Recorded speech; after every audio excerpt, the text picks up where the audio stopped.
लोग आवृत्ति करेंगे श्रीमद् भागवतम के चतुर्थ स्कंध के 24वें अध्याय का 59 नंबर का श्लोक। फोर्थ कैंटो चैप्टर 24 श्लोक 59। यही है ना। ओम नमो भगवते वासुदेवाय।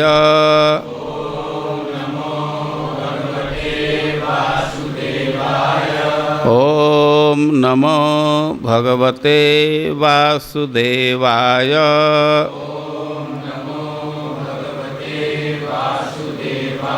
ओम नमो भगवते वासुदेवाय।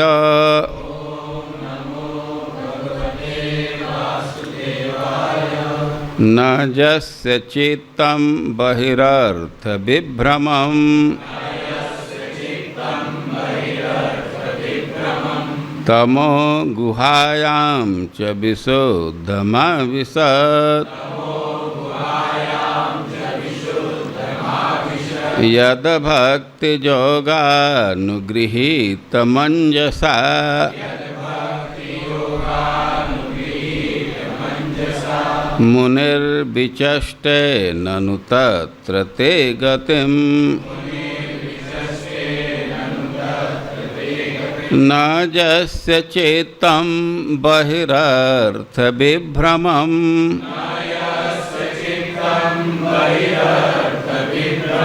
तमो गुहायां च विशुद्धमविशत्। यद भक्तियोगानुगृहीतमञ्जसा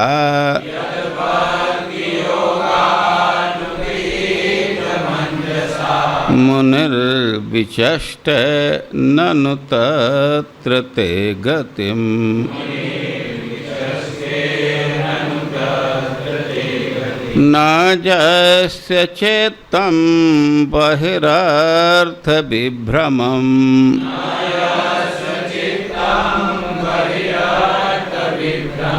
तमो गुहायां च विशुद्धमविशत्।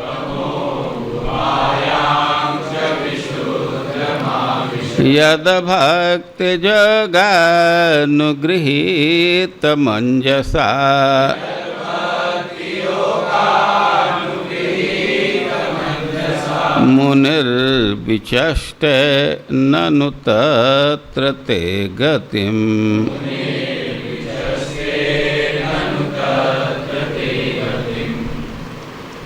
बोलिए, साथ में सब लोग बोलिए।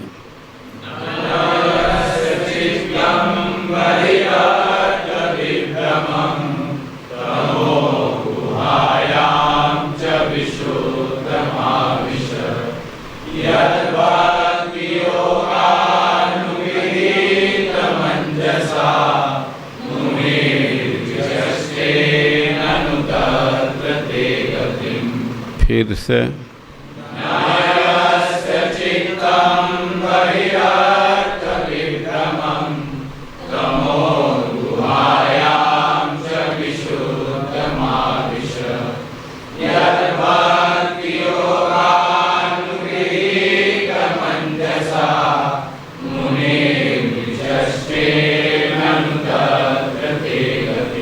फिर से एक बार।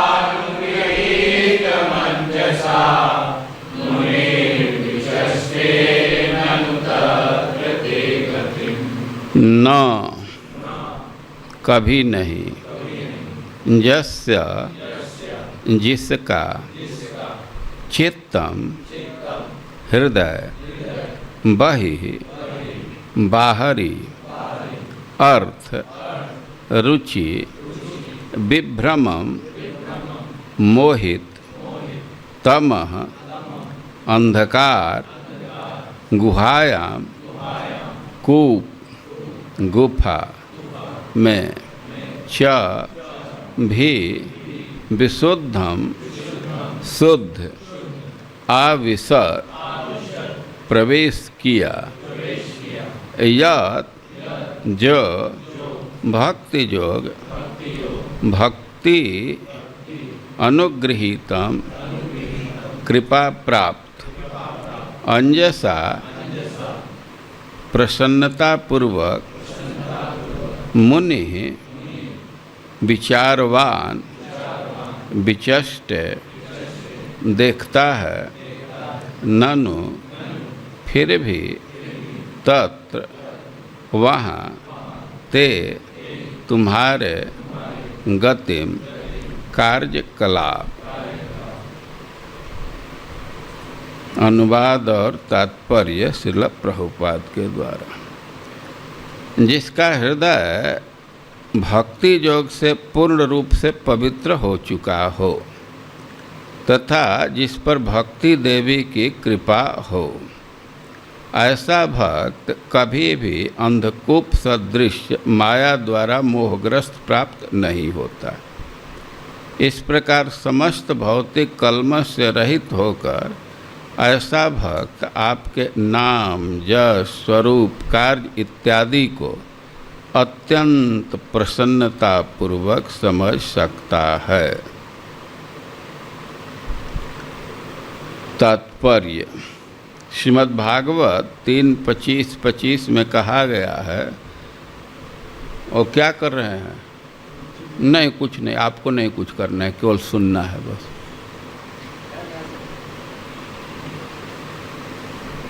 किसी को कुछ करना नहीं है। सताम प्रसंगान मम वीर्य संविदो भवंत हितकर्ण रसायना कथा तज्जोषणादास्वपवर्ग वर्तमनि श्रद्धारतिर्भक्तिरनुक्रमिष्यति। शुद्ध भक्तों की संगति मात्र से भगवान के दिव्य नाम जस गुण तथा कार्य समझ में आ जाते हैं। श्री चैतन्य महाप्रभु ने बारंबार कहा है, साधु संग सर्वशास्त्र कह, लव मात्र साधु संगे सर्व सिद्धि है। चैतन्य चरितामृत मध्य 22:54। केवल शुद्ध भक्त की संगति करने से ही मनुष्य कृष्ण चेतना में आश्चर्य रूप से अग्रसर होता है। साधु संग का अर्थ है हरे कृष्ण मंत्र का कीर्तन करते हुए कृष्ण चेतना भक्ति में लगे रहना और कृष्ण के लिए ही कार्य करना। जगत गुरु श्रील प्रभुपाद की। हम लोग रुद्र गीत के कुछ अंश को देख रहे हैं। कल एक स्पृहा व्यक्त की गई। कल का जो श्लोक हम लोग सुने उसमें एक स्पृहा है, एक इच्छा है। क्या इच्छा व्यक्त की गई? विवेक, कल के श्लोक में क्या इच्छा व्यक्त की गई है?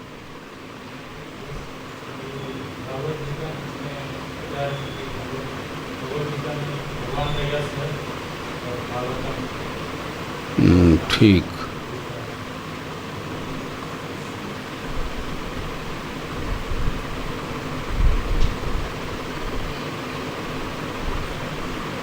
रूपानुग, कल के श्लोक में क्या स्पृहा व्यक्त की गई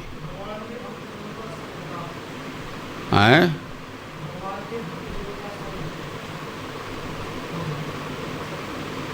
ठीक है।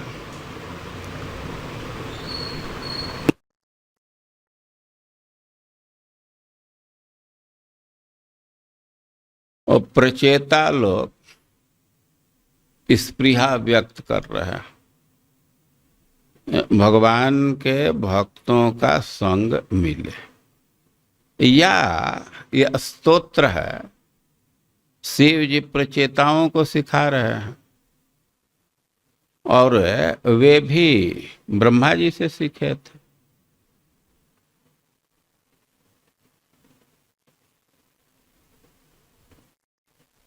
तो स्पृहा है कि भक्तों का संग मिले। एक प्रश्न होगा, प्रचेता लोग या स्तोत्र जो भी बोल रहा है उसमें यह कहा जा रहा है कि हम लोगों को कुछ चाहिए नहीं, बोल के सवाल खड़ा कर दिया कि आपके चरण कमल मिल गए तो क्यों हम लोग दूसरा चीज चाहेंगे।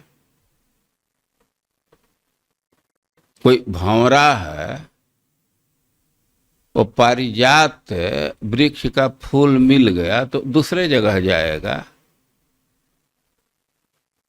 लेकिन ऐसा देखा गया है कि भगवान के सामने होने पर भी भक्तों के संग की प्रार्थना की गई। ध्रुव महाराज की यही स्थिति है, कुछ चाह नहीं रहे हैं, भगवान से कह रहे हैं कि वर देना है तो यही दीजिए।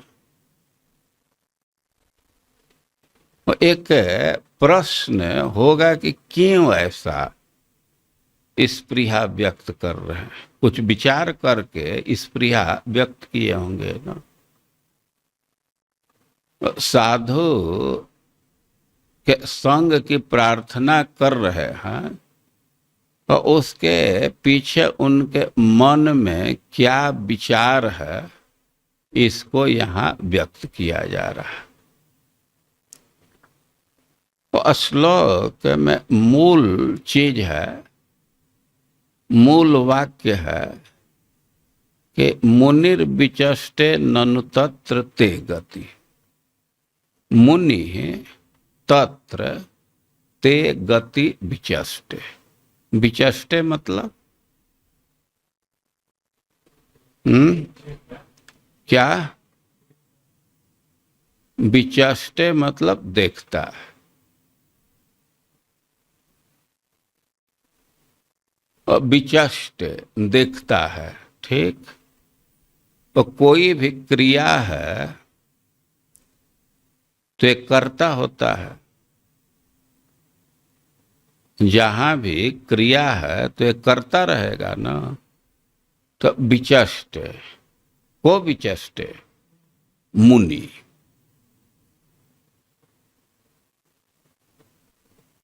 और किम विचष्टे? ते गति। और गति का अर्थ अनेक है, लेकिन एक अर्थ होता है मूवमेंट या स्थिति।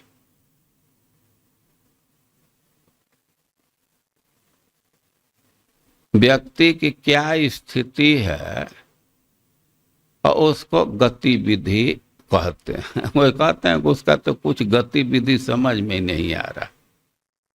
और गति का अनेक अर्थ होता है। गति मतलब डेस्टिनेशन, लेकिन यहाँ गति का अर्थ है गतिविधि या पोजीशन, स्थिति। अब इसमें कि ते गति विचष्टे, आपके गति को समझता है। प्रभुपाद जी इसको स्पष्ट किए हैं कि आपके लीला माधुर्य स्वभाव को देख लेता है। वो देखता है, वो तत्र विचष्टे, वहां देखता है। फिर प्रश्न होगा कि कहाँ, प्रश्न खड़ा हो जाएगा ना। तो इस पर हम लोग विचार करेंगे।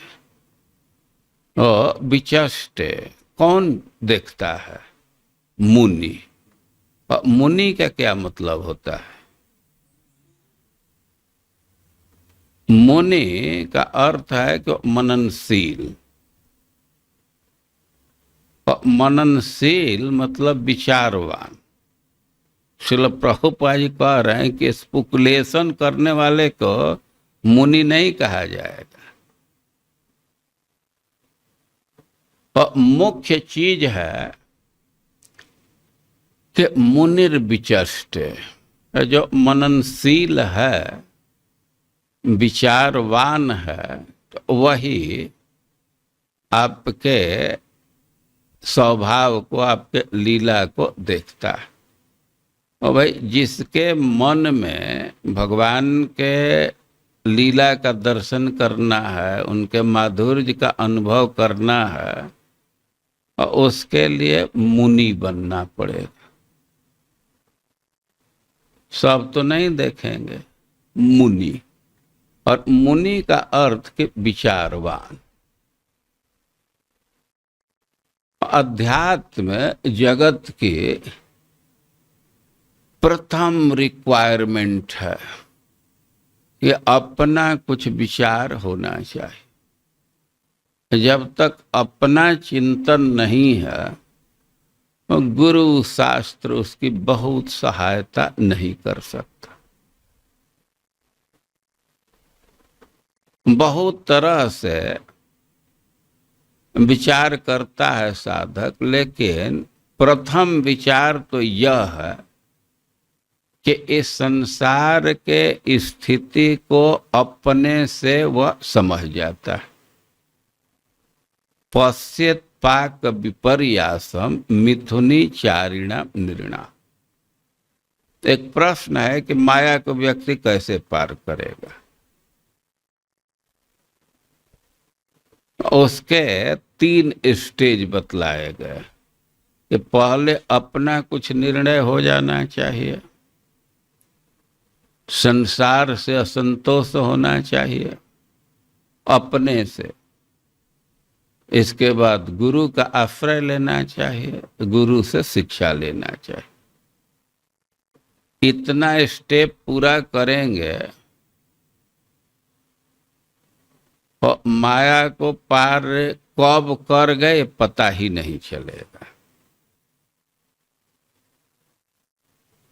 और प्रथम विचार है कि पश्येत पाक विपर्यासम। इस संसार में जोड़ी बांध करके मिथुनी चारिणा नृणाम, मनुष्यों का आप अध्ययन करेंगे तो जोड़ी बांध करके रह रहे। अधिकांश मनुष्य जोड़ी में, 99% भी पहुंच सकता है। तो जोड़ी बांध करके दोनों कार्य कर रहे हैं। कोई ऑफिस में करता है, कोई घर में कर रहा है। पहले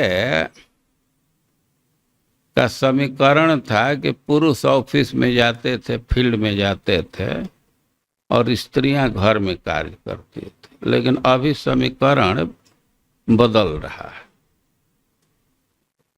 भाई सैलरी किसका अधिक है जिसका अधिक है वो फील्ड में जाएगा, और जिसका कम है वो घर में रहेगा। स्त्री पुरुष का भेद कहीं कहीं नहीं।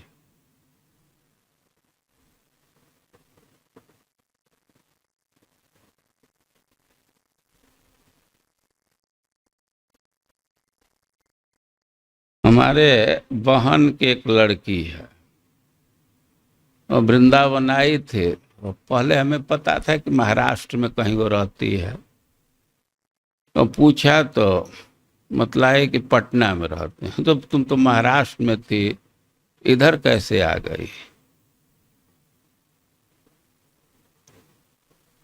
तुम्हारे पति तो वहाँ गवर्नमेंट जॉब में थे, तो तुम इधर कैसे आ गए? तो बतलाए कि मैं कोचिंग पढ़ाते थे, तो उसमें आमदनी अधिक था, तो वे रिजाइन कर दिए और हम लोग इधर रह रहे हैं। फिर बाद में वो अभी लेक्चरर है मगध यूनिवर्सिटी में। तो पूछा कि तो ऐसे, तो उनका आमदनी कम था, तो बच्चों को देखने के लिए एक व्यक्ति को तो रहना पड़ेगा ना। वो दोनों कार्य कर रहे हैं, कोई घर में और कोई ऑफिस में, और उद्देश्य एक है, दुख हत्या सुखाय। जो दुख को खत्म करना चाहते हैं और सुख को प्राप्त करना चाहते हैं। लेकिन प्रथम कर्तव्य है कि पश्चात पाक विपर्यासम, रिजल्ट उल्टा हो रहा है। अरे भाई, हमारे दादा का जो जनरेशन था, तो वे भी तो समस्या दूर करने के लिए लगे रहे, पूरा जीवन व्यतीत करते। वो समस्या तो शांत हुआ नहीं, खत्म हुआ नहीं। पिताजी भी लगे रहे, वे भी नहीं शांत कर पाए। और अब हम शांत कर लेंगे, सब प्रॉब्लम दूर कर लेंगे, ऐसा संभव नहीं। और प्रथम विचार के संसार का जीवन शैली है, तो इससे सुख की प्राप्ति नहीं होगी। अब जब संसार के शैली से निराशा है, तो कोई शैली अपनाना पड़ेगा ना। जब संसार से निराशा हो जाए, संसार के शैली से, लाइफ स्टाइल से, तो तस्मात् गुरुम प्रपद्येत। उसके बाद का स्टेज है कि गुरु के पास, जिज्ञासु श्रेय उत्तमम। अब उत्तम श्रेय, श्रेय मतलब कल्याण का साधन, सुख का साधन, उत्तम। ये जो माया के अंदर का शैली है, तो इससे तो प्रॉब्लम का सलूशन नहीं निकल रहा है। तो उत्तम, अब तम से जो ऊपर है, अब उसकी जिज्ञासा तो गुरु के पास। और गुरु के पास गया, दीक्षा लिया, भागवत धर्म का शिक्षा लिया और उसका संपादन कर रहा है, तो माया कब पार कर गया इसका पता ही नहीं चलेगा। तो हम यह कह रहे हैं कि जो भगवान के लीला का, गुण का, स्वभाव का अनुभव करना चाहते हैं, तो उनको विचारवान होना चाहिए, मननशील होना पड़ेगा। और मनन का बहुत बहुत क्षेत्र है। और प्रथम क्षेत्र है, प्रथम अवस्था है कि संसारिक जीवन शैली से निराशा अपने से हो जाना चाहिए। अपने से कैलकुलेट करना होता है कितना इस जीवन शैली से सुखी नहीं हो पाएंगे।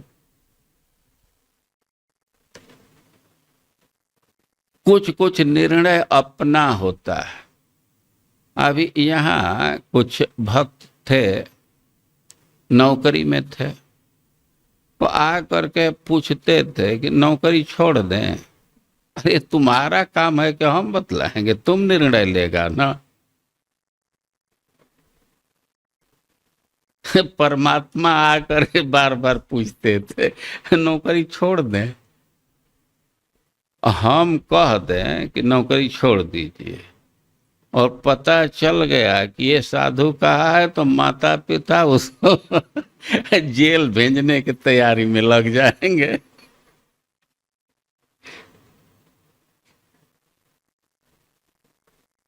वो छोड़, खास करके जिसको एक लड़का है, उसके माता पिता छोड़ने वाले नहीं हैं। और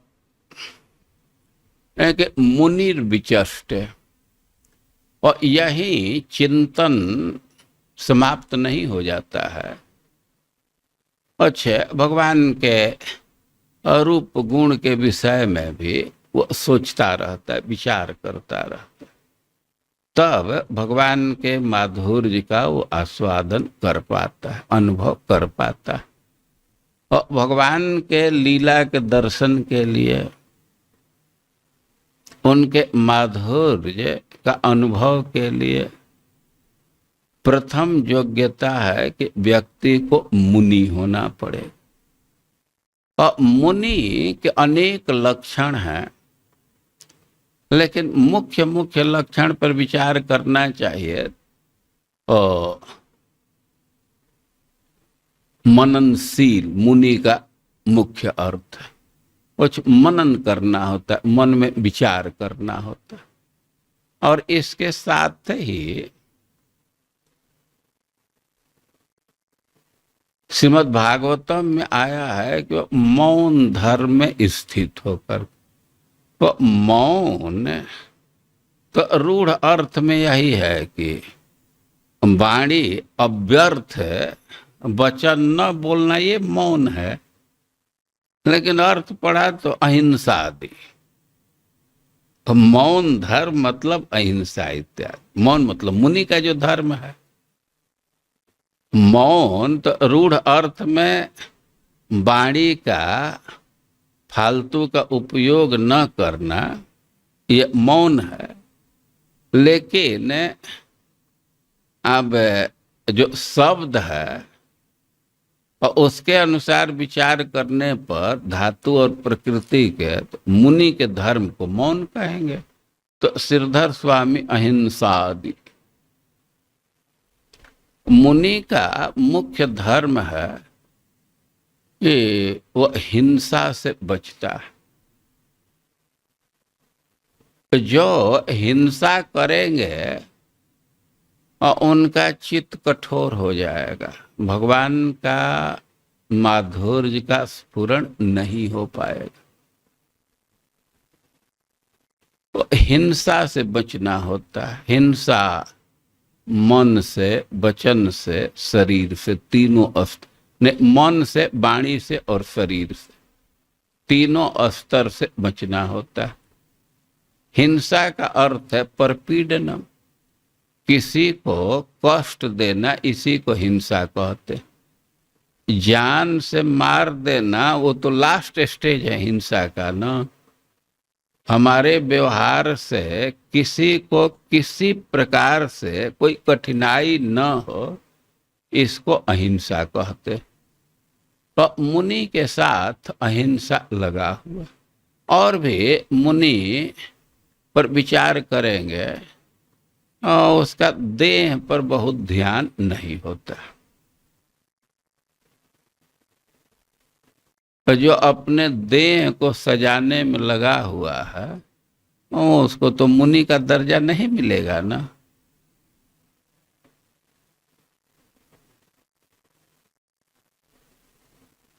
सरल जीवन होना चाहिए, भोग से रहित, ये सब मुनि का लक्षण। मुनिर विचष्टे, मुनि आपके गतिविधि का दर्शन करते हैं, अनुभव करते हैं, और तत्र वहां करते। वे कहाँ? चार चीज का उल्लेख कर रहे हैं। नजस्य चित्तम बहिरर्थ विभ्रमम और विशुद्धम, तमो गुहायाम न आविशेत।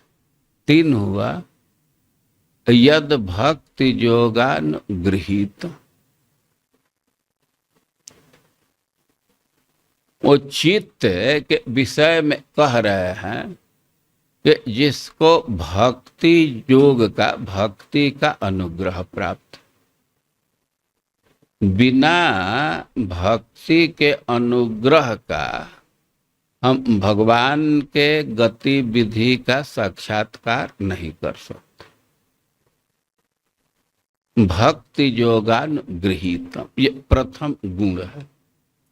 अब भक्ति योग का अनुग्रह हो गया, विशुद्धम, मन शुद्ध हो जाएगा। मन शुद्ध है तो उसके दो लक्षण और आएंगे। बहिरर्थ विभ्रमम न, अब वो बाहरी विषय में बहुत चक्कर नहीं मारेगा। एक लक्षण, और तमोगुण के गुहा में भी नहीं जाएगा। तो भगवान के दर्शन के लिए कर्ता का उल्लेख कर रहे हैं कि उसको मुनि होना होगा, और उसके चित्त का वर्णन कर रहे हैं। मुनि भी है और तत्र विचष्टे, हृदय में अनुभव करता है। और हृदय की क्या योग्यता बतला रहे हैं? यद भक्ति योगान गृहीत विशुद्धम बहिरर्थ विभ्रमम न तमो गुहायाम न विशति आविशेत। वो चार चीज का उल्लेख कर रहे हैं ना, तो मूल चीज है भक्ति योग का अनुग्रह। और जब भक्ति योग का अनुग्रह होगा तो चित्त शुद्ध हो जाएगा, और चित्त शुद्ध है तो तमोगुण में नहीं जाएगा, विषय में नहीं जाएगा। तो यह इसका एक सीक्वेंस है, एक संबंध। और भक्ति योग का अनुग्रह प्राप्त होगा वैष्णवों के कृपा से। वैष्णव प्रसन्न है तो भक्ति देवी कृपा करेंगे, और वैष्णव असंतुष्ट हो गए तो भक्ति देवी भी असंतुष्ट हो जाएंगे।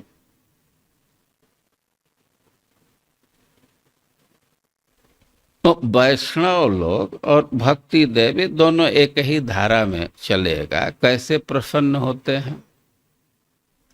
जो भजन करेगा तो उससे भक्ति देवी प्रसन्न रहेंगे, और जो वैष्णवों की सेवा करेगा उससे भक्ति देवी प्रसन्न होंगी।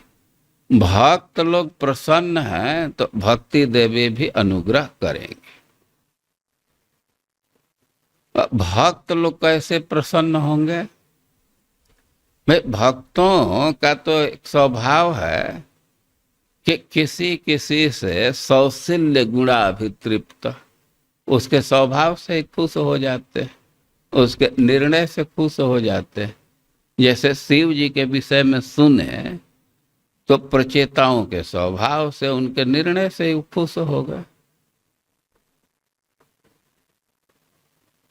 लेकिन यहाँ बहुत भारी समस्या है।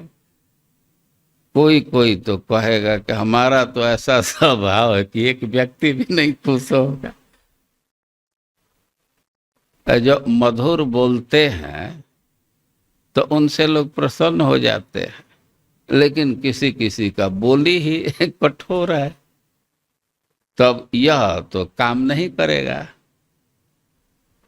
लेकिन दूसरा भी अवसर है, सेवा करने से कोई भी संतुष्ट हो जाता है। सेवा करने से संतुष्ट हो जाते हैं, उनके हृदय में आशीर्वाद निकलता है। वो आशीर्वाद वचन से दे न दें उसका बहुत महत्व नहीं है। हृदय में क्या संकल्प आ रहा है उसका महत्व है। और कुछ लोग तो इतना आशीर्वाद आशीर्वाद खींचने लगते हैं तो सिरिंज जैसा निकालना चाहते हैं, जैसे खून कोई निकालता है।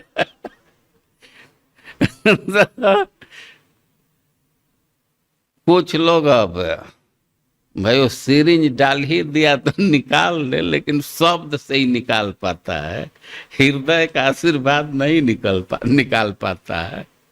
ऐसा देखा जाता है कि कोई कोई भक्त है, आप किसी के विषय में हाँ हाँ ये ठीक है क्या क्या बोल गए, और जब ही वो गया तो फिर ओरिजिनल चीज बोल देते हैं, उसके मन में क्या है वो बोल देते हैं।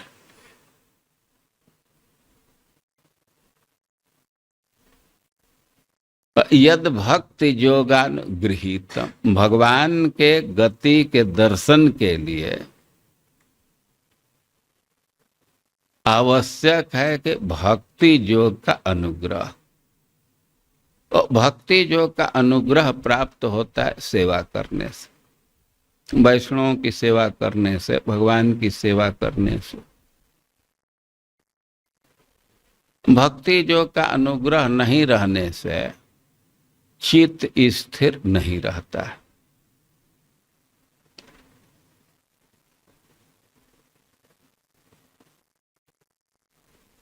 महाराज उधर गांवों में प्रीचिंग कर रहे थे, तो अनेक लोग संपर्क में आए। एक लड़का बहुत कम उम्र का था, लेकिन बहुत प्रतिभाशाली। कोई भी श्लोक हो 3 बार महाराज आवृत्ति करा दिए तो बिना देखे पीछे से बोल देता था। कोई भी श्लोक 3 बार आवृत्ति करा दिए, लेकिन सेवा एकदम नहीं करते थे। उसी समय हमें याद है महाराज कह रहे थे कि भक्ति में स्थिरता आती है या उन्नति होती है सेवा करने से। अब इसको सुन करके तो मैं तो मंदिरों से बाहरना शुरू कर दिया। बहुत सेवा नहीं थी, लेकिन वैष्णवों की सेवा करने से, भगवान की सेवा करने से भक्ति योग का अनुग्रह मिलता है। और अपराध करने से भक्ति देवी कुपित हो जाती, अनुग्रह नहीं मिलता। तो भगवान का अनुभव करना है तो सेवा करना हो और अपराध से बचना हो। नामापराध, सेवा अपराध, वैष्णव अपराध, खास करके वैष्णव अपराध से बचना होगा, तभी भक्ति योग का अनुग्रह मिले। और भक्ति योग का जब अनुग्रह है और मन शुद्ध हो जाता है, और मन शुद्ध है तो विषय के तरफ नहीं दौड़ेगा। लेकिन विषय के तरफ न जाए इतना ही सफिशिएंट नहीं है, तमोगुण में भी नहीं जाना चाहिए। देखिए 2 स्थिति होती है। कोई साधना में है, कथा में बैठा हुआ है, लेकिन उसका मन इधर उधर जाता रहता है। ये रोज का प्रश्न है। जॉब करते समय मन इधर उधर जा रहा, हम क्या करें। एक बार बीकानेर में गया था और क्लास दिया। इसके बाद एक व्यक्ति आए रास्ते में, महाराज हमारा मन इधर उधर चला जाता, हम क्या करें। कि हमसे निश्चिंत रहो, हम तुम्हारे मन को इधर उधर नहीं करते हैं।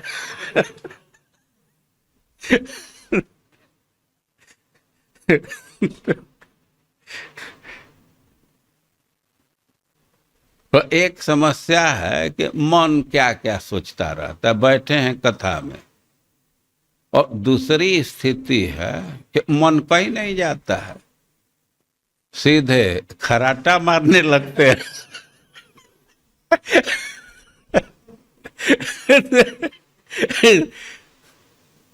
तो इतना वे उनका मन स्थिर हो जाता है कि नाक से आवाज आने लगती है। तो इसका भी कोई मतलब नहीं है। न जस्य चित्तम बहिरर्थ विभ्रम, वही मतलब विषय, और विषय में उसका मन नहीं जा रहा। यह और तमो गुहायाम च न आविशत, तमोगुण में भी नहीं जाना चाहिए। सो गए तब तो मन इधर उधर नहीं जा रहा है, लेकिन इससे भगवान का दर्शन नहीं हो जाएगा, उनके माधुर्य का आस्वादन नहीं कर पाएंगे। तमोगुण में भी नहीं जाना चाहिए। और यह तभी संभव है जब मन शुद्ध हो। मन शुद्ध रहेगा तो ये सब लक्षण आएंगे। मन शुद्ध नहीं है तब तो उसमें विषय का चिंतन होगा ही। और ये श्लोक है और इसमें 4 चीज का उल्लेख किया गया है मन के विषय में, चित्त के विषय में। तो एक इसका कनेक्शन है, भक्ति योग का अनुग्रह, तब शुद्ध हो जाएगा, तब वो विषय में नहीं जाएगा, तमोगुण में नहीं जाएगा। और इसी से यत्न पूर्वक, प्रयास पूर्वक भक्ति योग का अनुग्रह प्राप्त करना होगा। जब तक भक्ति योग का अनुग्रह नहीं है तो भगवान का अनुभव नहीं होगा। और भक्ति योग का अनुग्रह होने से भगवान का आस्वादन हो जाएगा। और भक्ति योग का अनुग्रह और भक्तों के संग का संबंध है। और इसी से पीछे के श्लोक में भक्तों के संग के कामना कर रहे हैं, स्पृहा कर रहे हैं। और ये श्लोक का लिंक है। फिर से श्लोक बोलिए आप लोग।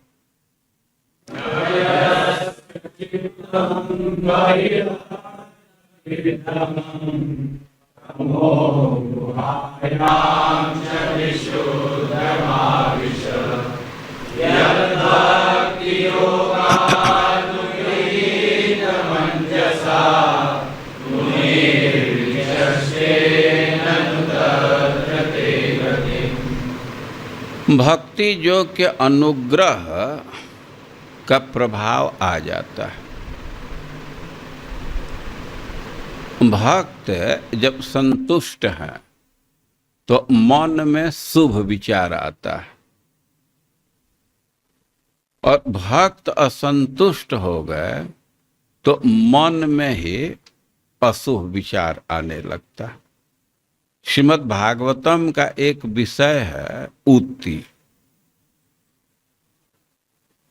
और उसका निरूपण 7वें स्कंध में किया गया। और उत्ति वासना प्रोक्त, उतयः वासना प्रोक्त, उसको वासना कहा गया।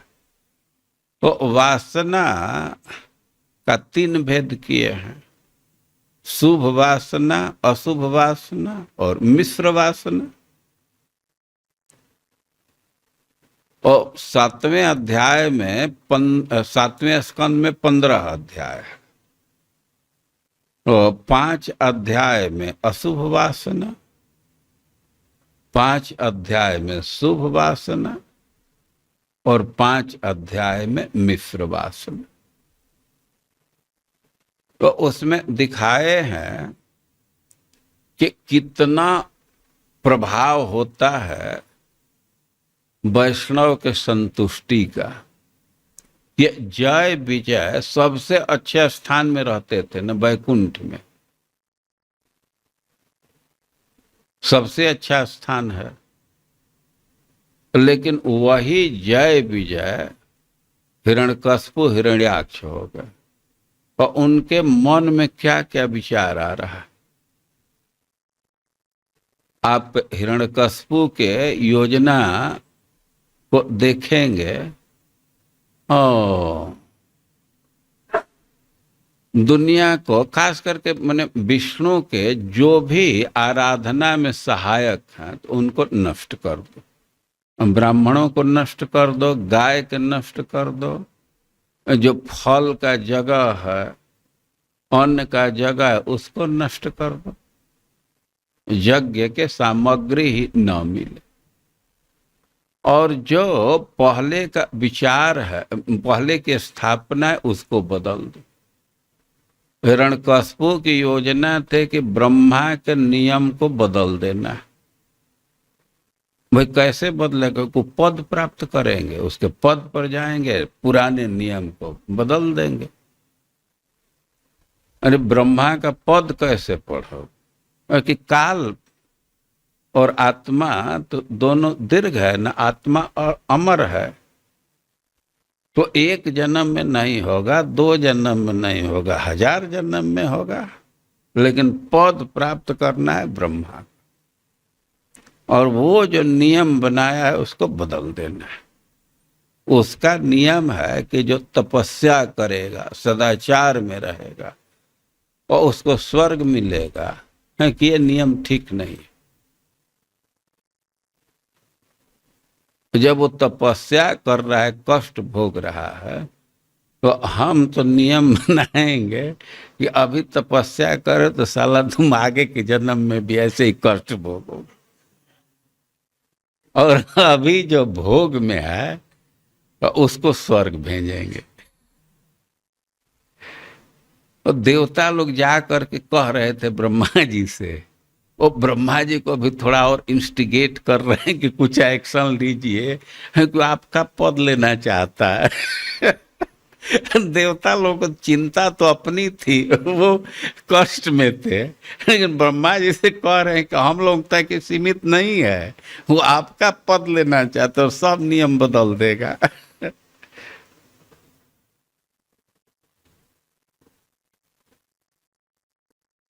और वे लोग अच्छे स्थान में थे, लेकिन उनका मन दूषित विचार से भर गया। उसके पीछे कारण है महताम कोपात, चतुष्कुमारों के थोड़ा सा कोप से। वे बहुत क्रोध नहीं किए थे। ईसत कामानुजेन वहां शब्द आया है कि वे भगवान का दर्शन करना चाहते थे, ये लोग अड़ंगा डाल दिए, बेंत वहीं डाल दिए, तो उनको थोड़ा सा कामानुज आ गए, क्रोध, थोड़ा सा ईसत। और इसका परिणाम हुआ कि वो 3 जन्म तक अशुभ विचार में डोलते रहे। और प्रहलाद जी की क्या स्थिति है? असुर समाज में जन्म हुआ है,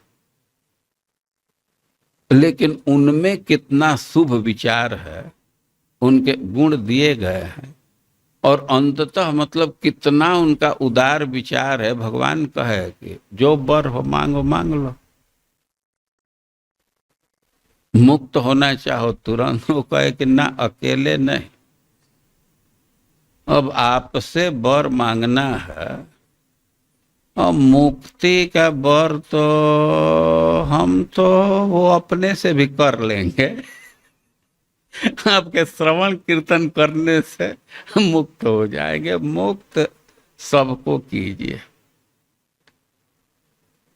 और पूरा ब्रह्मांड मुक्त हुआ। कितना शुभ विचार है। और इसके पीछे कारण है नारद जी का अनुग्रह। भक्तों के कोप और अनुग्रह का बहुत भारी प्रभाव होता है।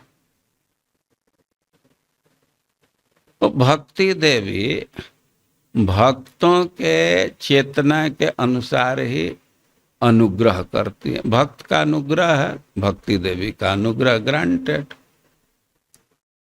और भक्तों का अपराध कर दिए और भक्ति देवी कुपित हो जाते हैं। भक्ति देवी कुपित हैं, उनकी प्रसन्नता नहीं है, तो मन इधर उधर दौड़ने लगेगा, बहुत बहुत विचार आने लगेंगे। और ऐसे आचार्यों ने लिखा है, ये प्रचेता लोग या इस स्तोत्र में शिव जी ये विचार व्यक्त कर रहे हैं कि भक्तों का संग चाहिए। और यह विचार क्यों आ रहा है, क्यों प्रार्थना कर रहे हैं, इसके पीछे क्या सिद्धांत है, उसको इस श्लोक में व्यक्त किए। 4 योग्यता चाहिए, और उसका व्यक्तित्व मुनि का होना चाहिए। मैंने कुल मिलाकर के 5 आइटम का उल्लेख किया, तब भगवान के रूप गुण का साक्षात्कार हो जाएगा। तो श्लोक समझ में आ रहा है ना? ये प्रारंभ हो रहा है कि न जस्य चित्तम बहिरर्थ विभ्रमम, जिसका चित्त विषय में नहीं डोल रहा है, लेकिन इसका कनेक्शन है यद भक्ति योगानुगृहीत। ये सब संभव है भक्ति योग के अनुग्रह से। बहुत महत्वपूर्ण श्लोक लगता है और इसी को यहाँ मैं कहना चाहता था, लेकिन इसका कनेक्शन पीछे से है, इसलिए पीछे का श्लोक भी बोला।